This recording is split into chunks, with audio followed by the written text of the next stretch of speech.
idea how long 10 minutes is, so I'm just gonna like, you should give me like a red line. yeah.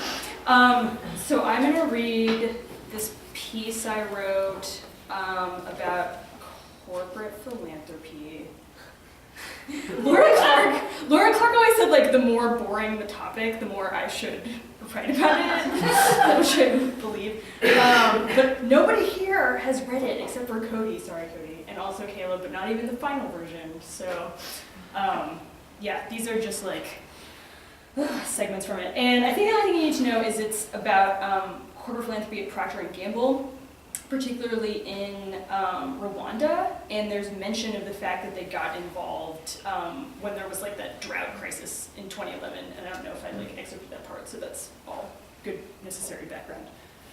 Okay. This is called P&G Goes to Africa. 2012 Procter & Gamble P&G Sustainability Report, Rationale for Branding Pure Water Purification Packets. And this is a quote. As a sign of our commitment to the P&G Children's Safe Drinking Water Program, we literally put our company name on the packets. This was the first time the company logo has appeared prominently on a product since P&G Naphtha soap launched in 1904. It's been over 100 years, and we felt that now was the right time and this was the right product to make this statement of the company's support. In an August 2013 press release by P&G, there's a thumbnail of President Bill Clinton, Chelsea Clinton, and P&G representative Alison Tumon Kamfuis standing in front of a group of Rwandans. Kamfuis, manager of the P&G Children's Safe Drinking Water Program, stands at frame left holding 2 cups. In her right hand, there's a plastic cup of dirty, tea-colored water. In her left, a half-full cup of clear water, branded with the P&G corporate logo next to a single blue droplet. The release explains that Kamfuis is using P&G water purification packets, part of P&G's Clinton Global Initiative commitment to save 1 life every hour by 2020 through the provision of clean drinking water. It's also a quote. According to the Clinton Foundation, 1 4-gram pure packet of P&G purification solution makes about 10 liters of, quote, deadly non-potable water, drinkable in about 30 minutes. My friends keep asking what my obsession is with P&G. I started out trying to write an essay about corporate philanthropy, about my stint working in the nonprofit sector, catering to corporate partners, and how I thought, at times, with this emphasis on outputs and outcomes, that it felt more corporate than working for corporate America. But I couldn't stop researching P&G, clicking through its press releases late at night to see where my Pringles would come from now that P&G sold the brand to Kellogg's, and there was a release titled, Bidding Well to a P&G Original. Bidding farewell. I start to think it's the ubiquity of the brands. On the P&G website, under a drop-down option called Trusted Every Day, I look at a product photo of all the brands lined up next to one another, packages arranged by height, like a family photo, only with Old Spice and Duracell batteries in front. They're shot with high-key lighting against a white background, so they seem as if they could exist eternally in the realm of forms. I feel comforted just looking at them. Due to my late-night clicking, their ads appear with increasing frequency in my internet browser. I think, privately, is it wrong to be comforted by clean laundry, fragrant shampoo, ultra-absorbent paper towels? I feel like I know Pringles, and they know me, and I think about how all the commodity fetishism I'm supposed to hate has worked so beautifully on me, though realistically, I've had a longer relationship with Pringles than with many of my friends. And even when they try to leave me, they'll still be around, Kellogg says, still available in 104 different flavors.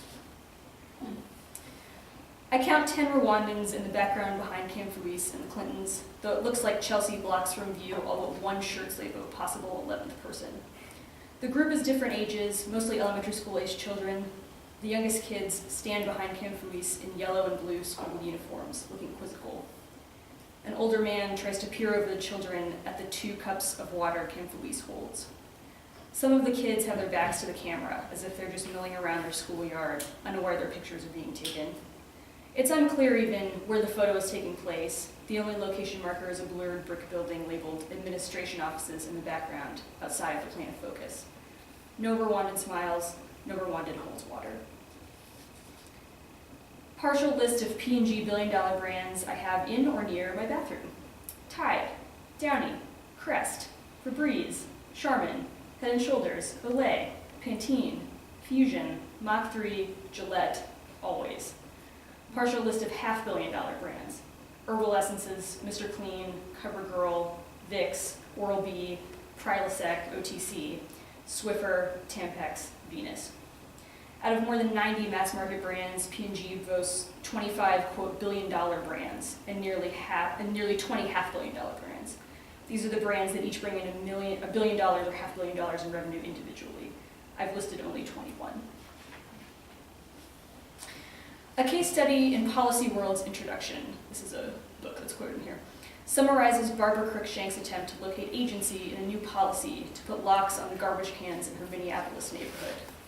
The book explains that Cruikshank is a civil rights activist who, quote, sets out to find what authority, interests, officials, or reasons lay behind this dumpster lockup policy in order to protest and reverse the decision.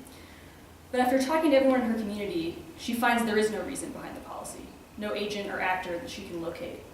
Some residents tell her the locks were put in place following complaints about drunks congregating by dumpsters. Others tell her it was more about preventing college kids from dumpster diving. Local shopkeepers say it was to stop residents from dumping large household garbage on them, while yet more people say the policy is a response just to general public health concerns. Cruikshank calls the company that empties the dumpsters who provided the locks. She calls the company his insurance company. She even calls the city government.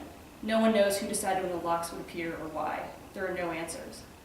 Published in 2011, the book's introduction describes the scenario as, quote, Kafkaesque, and illustrative of the problems one faces in locating agency in, quote, an age of advanced neoliberalism where so many functions of the state have been decentralized. I talked to a friend about the case study, and he says he's never had any other experience with policy, and I agree. It seems like a myth to us that there was ever a rational authority handing down policy decisions, so neither of us finds Cruikshank's failure to find such an authority surprising, almost to the point of the entire exercise appearing naive. The more surprising idea is that anyone thought agency could be located at all. The thing about trying to study a corporation as if it were a person is that, of course, there is no person. There is no rational actor at the center of what P&G does, though maybe the more revealing thing is that I knew this already. I knew it instantly looking at the photograph and yet still hoped to find one, just like Barbara Cruikshank locked out of her own trash cans. I remember the 2011 drought. In Texas, where I was living, it was the driest year in the state's recorded history. That summer, my mother complained about the city of Austin's Stage 2 water restrictions. She could only water her and my father's lawn and her beloved geranium one day a week. Meanwhile, the drought in 6 East African countries caused a food crisis, one that eventually grew so severe that the United Nations declared a state of famine. In 2011, I told a friend that we were a first world...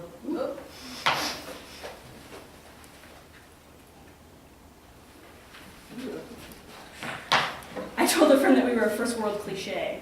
Here, drought means you lament the summer lake levels. In Africa, you die of starvation.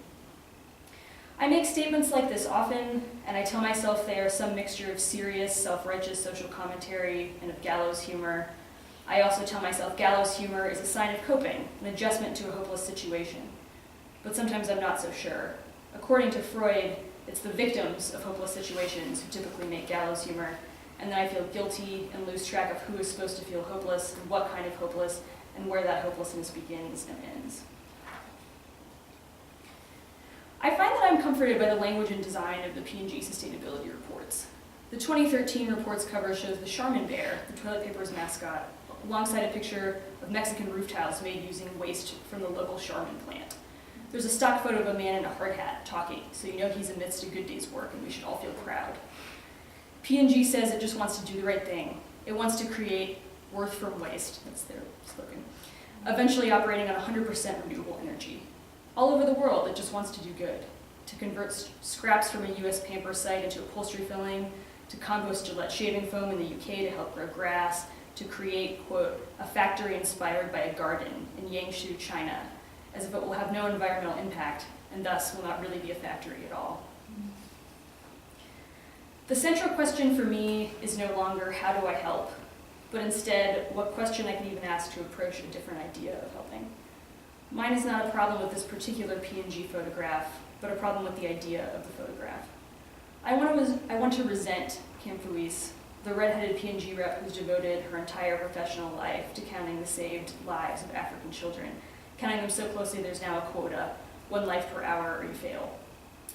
But in the photograph, I know she's the person who I'd be closest to, with whom I most identify. And she looks just like my best friend's mother, who always brings some baked sweets and posts affirmations on her refrigerator. After the Time Warner Cable luncheon, we took PR photos with Sally Ride. Oh, did I read the quote? I didn't. I skipped a part about how I went to a sponsored appreciation luncheon when I was organizing Time Warner science programs, and Sally Ride was there. It was really weird, like, oh, there's a celebrity kind of moment. At the Time Warner Cable luncheon, we took PR photos with Sally Ride. In the one photo I still have a copy of, I'm standing with 4 people away from Ride, who I remember as being genuinely warm and funny, making light of the terror she felt when she first launched into space. 2 months later, Ride would be diagnosed with pancreatic cancer and would die 17 months after that. I find her obituary in the New York Times and I'm shocked. But in the moment of the photo, some of the girls participating in the Time Warner science programs pose with Ride in the center of the frame. And the rest of us proud philanthropists flank them.